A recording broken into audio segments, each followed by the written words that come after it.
ஒரே நேரத்தில் ஒரே குடும்பத்தை சேர்ந்த 3 முக்கிய நடிகர்கள் ரீமேக் படங்களில் அதிலும் தமிழ் ரீமேக் படத்தில் நடிச்சிட்டு வரதை கேள்விப்பட்டிருக்கீங்களா? அது சிரஞ்சீவி குடும்பத்தில் இப்போ நடந்துட்டுருக்கு. அதில் 2 படங்கள் விஜய் அஜித் நடிச்சது. இன்னொரு படம் ஜெயம் ரவி நடித்து சூப்பர் ஹிட்டான படம். இப்படி 3 முக்கிய ஸ்டார்களும் ஒரே நேரத்தில் தமிழில் ஹிட் அடித்த சூப்பர் ஹிட் படங்களுடைய ரீமேக்கில் நடிச்சிட்டு வரதை ஆந்திர ரசிகர்கள் வியப்போட பார்த்துட்ருக்காங்க.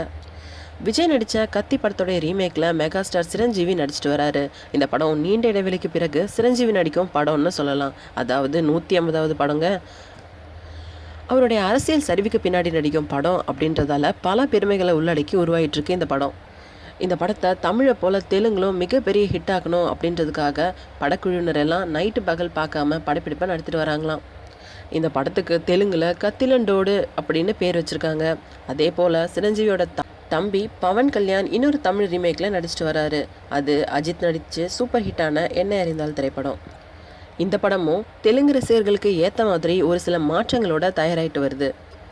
சிரஞ்சீவியோட மகன் ராம் சரண் தேஜாவும் ஒரு தமிழ் ரீமேக்கில் நடிச்சிட்டு வராரு. அது தனி ஒருவன் திரைப்படம்.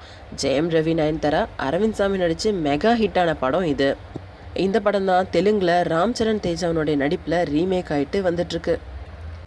இப்படி தெலுங்கு திரையுலகினுடைய மும்மூர்த்திகள் அப்படின்றவங்க 3 பேருமே ஒரே நேரத்தில் தமிழ் ரீமேக்கில் நடிச்சிட்டு வரதை தெலுங்கு ரசிகர்கள் ஆர்வத்தோடு பார்த்துட்டு வராங்க. இந்த 3 படங்களுமே ஹிட்டானா பல சூப்பர் ஹிட் தமிழ் படங்கள் அடுத்தடுத்து தெலுங்கு பேச ரெடியாகும் அப்படின்றதால தமிழ் திரையுலகினர் இதை ஆர்வத்தோடு கவனிச்சிட்டு வராங்க.